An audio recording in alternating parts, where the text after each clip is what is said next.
میں ایک جگہ سے گزر رہا تھا، نماز کا وقت ہو گیا، اہل حدیث کی مسجد تھی، میں وہاں نماز پڑھنے چلا گیا تو ایک بہت بڑا اشتہار لکھا ہوا تھا، 20 تراویح ثابت کرنے والے کو 5 لاکھ روپے انعام، سے عمل کرنا۔ تو حضرت عمر کا جو 20 رکعت طے کرنا ہے، اگر ان کا اپنا اجتہاد ہے تو بھی ہمارے لیے عمل کے لیے کافی ہے، اور اگر ان کو یہ یاد ہے کہ میرے نبی نے 20 پڑھی تھیں تو اور زیادہ اچھی بات ہے، لیکن بہرحال جو 8 پڑھتا ہے ہمارا اس پہ بھی کوئی اعتراض نہیں، کیونکہ وہ بھی حدیث کے ساتھ بات کرتا ہے، اور باقی پوری امت 20 پڑھتی ہے، ان پر بھی اعتراض نہیں۔ میں ایک جگہ سے گزر رہا تھا، نماز کا وقت ہو گیا، اہل حدیث کی مسجد تھی، میں وہاں نماز پڑھنے چلا گیا تو ایک بہت بڑا اشتہار لکھا ہوا تھا، 20 تراویح ثابت کرنے والے کو 5 لاکھ روپے انعام۔ کس قدر بے وقوفی ہے اور کس قدر احمقانہ یہ امت کی باتیں ہیں کہ 20 تراویح، سینکڑوں سال سے امت کا عمل 20 تراویح آ رہا ہے۔ تراویح کا نام جو پڑھا، مجھے یوں لگتا ہے کہ اہل مکہ، یعنی اہل مکہ جو تھے نا، وہ 4 تراویح پڑھ کے ایک طواف کرتے تھے، تو وہ آرام کے لیے ہوتا، ترویحہ آرام، تھوڑی دیر کا آرام، تو 4 تراویح کے بعد ایک طواف کرتے تھے، وہ چھوٹا سا طواف 10 منٹ میں ختم ہو جاتا تھا، اور پھر 4 تراویح پڑھتے تھے، پھر طواف کرتے تھے، پھر 4 پڑھتے تھے، پھر طواف کرتے تھے۔ یہ صحابہ کے تھوڑے بعد کے دور کی بات۔ تو مدینے والوں کو پتا چلا کہ مکے والے تو یہ کرتے ہیں، وہ کہنے کے اساں کی کری، انہوں نے کہا اسی 40 تراویح پڑھا، 40 رکعت، وہ 40 رکعت پڑھتے تھے۔ تو نوافل میں کوئی سختی نہیں کہ بھائی 8 سے زیادہ نہیں پڑھنی، بدعت ہو جائے گی، اور 20 پڑھنا بدعت ہے، یہ سب جہالت کی بات ہے۔ یہ 8 پڑھ رہے ہیں یہ غلط ہے، یہ بھی حماقت کی بات ہے۔ جو صحیح حدیث سے دلیل پکڑ کے کوئی عمل کرتا ہو تو بھائیو اس سے بحث نہ کیا کرو، مناظرہ نہ کیا کرو، یہ بہت نادانی والی بات۔ آج کل جو یہ ہمارے افطاری کے اوقات ہیں، یہ سورج ڈوبنے کے بھی 2-2.5 منٹ بعد کے ہیں کہ احتیاطاً، ٹھیک ہے چلو احتیاط کر لو، کوئی مسئلہ نہیں، لیکن اصل ہے ادھر چونکہ اب سورج ہمیں نظر ہی نہیں آتا ہے، اس طرح ہم گھرے ہوئے ہیں شہروں میں، دیہاتوں میں بھی اب اس طرح کا ماحول ہے، وہ نظر نہیں آتا ہے، تو بہتر کہ ادھر سورج غائب ہو، ادھر لقمہ منہ میں جائے، لیکن یہ تب ہے جب آپ نظر آ رہا ہو۔ اب جب آپ یہاں بیٹھے ہو حسنین میں تو یہاں تو کوئی سورج نظر نہیں آئے گا، یہاں تو مینار ہی نظر آئے گا، تو لہذا احتیاط تھی۔ ہمارے اہل حدیث بھائی وہ 2 منٹ پہلے ہم سے افطار کرتے ہیں، تو بڑی اچھی بات ہے کہ سورج کے غروب ہونے کا جو اصل وقت ہے اس کے ساتھ ہی افطار کرنا۔ اور سحری میں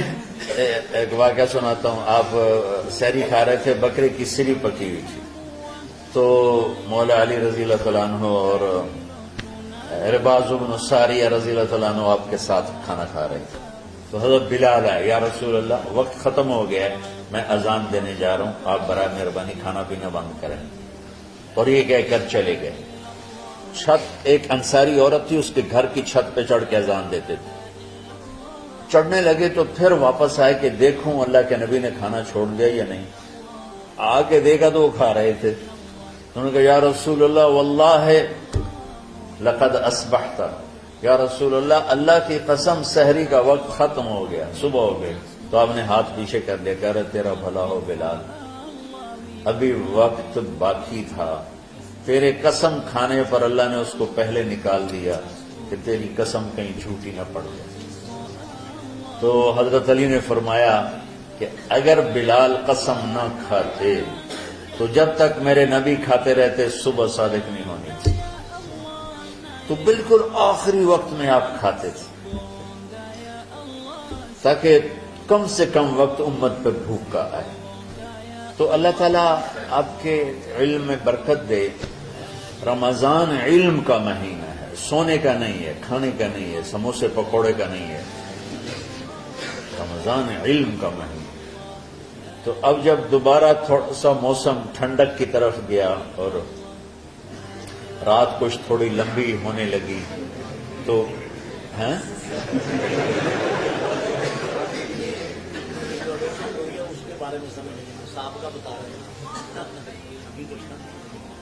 نہیں، مئی میں روزے آ رہے ہیں نا، گرمی تو ہے لیکن وہ جون والے روزے تو نہیں ہیں نا، جون کے روزے آپ لوگ جوان، میرے جیسا کوئی آدمی کرے عذر بہانا تو ٹھیک ہے، اور پھر سحری کر کے اور فجر کی نماز کے بعد آرام ہوتا ہے، تھوڑی روٹین تبدیل ہوتی ہے، لیکن یہ دنیا مشقت کی اٹھانے کی جگہ ہے۔ بس رمضان کی سب سے بڑی تیاری کیا ہے کہ اپنے دلوں کو صاف کر دو پہلے سے۔ شعبان کی سب سے بڑی تیاری کیا ہے کہ اپنے دلوں کو صاف کر دو، کہ جس دل میں نفرت ہو، بغض ہو، کسی کے لیے غصہ ہو، کسی کے لیے کیا کیا جذبے ہوں، دل صاف کرنا۔ شب قدر اس میں ہے، اللہ کا عرش پہلے آسمانوں پر ہے، سارا دن ساری رات اللہ کے اعلان ہو رہے ہیں، کوئی بخشش چاہنے والا، کوئی معافی چاہنے والا، کوئی رزق چاہنے والا، کوئی ہدایت چاہنے والا، کوئی شفا چاہنے والا، اور فرشتوں کے اعلان ہو رہے ہیں، بھلائی کرنے والے آگے بڑھ، برائی کرنے والے بس کر دے۔ تو جو رحمت رمضان میں، میرے نبی نے فرمایا اگر میری امت کو پتہ چل جائے کہ رمضان کیا ہے تو یہ تمنا کریں گے کہ کاش سارا سال ہی رمضان ہو۔ تو ہم نے نظام بنایا ہوا ہے، لوگ وہ کر رہے ہیں، وہ روزانہ جھاڑو دیتے ہیں۔ تمہارا دل ایک آنگن ہے، ایک صحن ہے، اس میں بغض، نفرت، حسد، پتہ نہیں کیا کیا گندگیاں آئیں گی اور آتی رہیں گی۔ بچوں ایک کام کرو، جھاڑو پکڑ لو، صاف ہے۔ یا اللہ معاملہ تجھ سے کرنا ہے، لوگوں سے نہیں۔ کسی نے برا کہا، کسی نے غیبت کی، کسی نے گالی دی، کسی نے دھکا دیا، کسی نے حق مارا، کسی نے کچھ کیا، یا اللہ تیرے سپرد میں نے اپنے دل کو سب سے صاف کیا، میں نے اپنے دل کو سب سے صاف کیا۔ یہ اتنی بڑی عبادت ہے کہ بڑے بڑے نفلوں والے، تہجد والے، حج عمرے روزے والے تمہیں نہیں پکڑ سکیں، کیونکہ اس کا کرنے والا دنیا میں کوئی نہیں۔ نفل پڑھنے والے تو بے شمار ہیں، عمرے کرنے والے بے شمار ہیں، علماء بے شمار ہیں، حاجی بے شمار ہیں،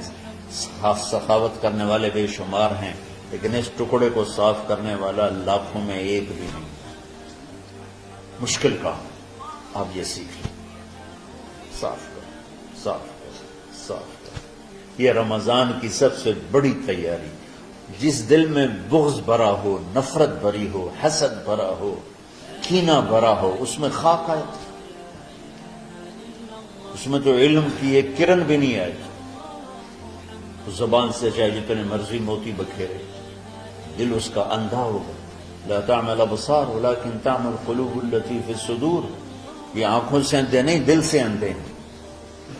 تو ساری امت سے کہتا ہوں رمضان کا استقبال کرو، دلوں کو صاف کر کے، نفرتوں کو مٹا کے، مذہبی نفرت، دنیاوی نفرت، رشتوں کی نفرت، بول چال کی نفرت، سیاست کی نفرت، لین دین کی نفرت، ان سب سے اپنے دل کو صاف کرو تاکہ رمضان میں اللہ نے علم اتارا، اللہ تعالیٰ آپ کو علم عطا فرمائے، اور باقی لوگ جو عام دنیا میں زندگی گزار رہے ہیں ان کے دلوں میں اللہ رمضان کا نور اتارے اور اپنے اور ہدایت کا نور اتارے۔ یہ سب سے بڑی تیاری ہے۔ اور آپ میں جو حفاظ ہیں وہ ترتیب بناؤ، آپ کے اعزازہ بنائیں گے، آپ الگ الگ اپنا یہاں ٹولیوں میں بٹ کے، جیسے ماشاءاللہ پہلے ہوتا تھا، اپنا قرآن سناؤ، 10 دن میں سناؤ، ہفتہ میں سناؤ، 20 دن میں سناؤ، 3 دن میں سناؤ، تمہاری مرضی ہے، لیکن یہاں فضا بنے، چاروں طرف قرآن پڑھا جا رہا ہو، تو ایسے صرف دیکھ کر ہی ایمان تازہ ہو جاتا ہے۔ تو جو آپ میں حفاظ ہیں وہ غافل نہ ہونا کہ نو جی میرے تو اب یاد نہیں ہے، بھول گئے تو الگ بات ہے، کوئی کچا پکا ہے تو اس کے لیے تیاری کر کے سناؤ، کسی اچھے حافظ کو ساتھ لے کر، کچھ وہ سنائے، کوئی یہ سنائے، اس طرح کر کے، کوئی ضروری نہیں تراویح میں ہی ختم ہو، نفلوں میں اسے کر لو، لیکن حفاظ کوشش کرو کہ قرآن زبان سے ادا ہو جائے. رمضان میں جو قرآن سناتا رہتا ہے اسے ساری زندگی قرآن یاد رہتا ہے. اور کسی سے گلہ ہے، غصہ ہے، ناراضگی ہے، کسی سے بولتے نہیں ہو. ابھی سے شعبان آ چکا ہے، آپ شعبان سے رمضان کی تیاری شروع فرما دیتے.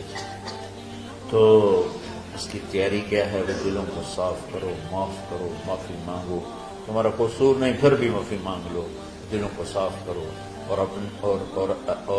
اللہ سے سخاوت مانگو کہ اللہ کو سخی بھی پسند ہے اور صاف دل والا بھی پسند ہے.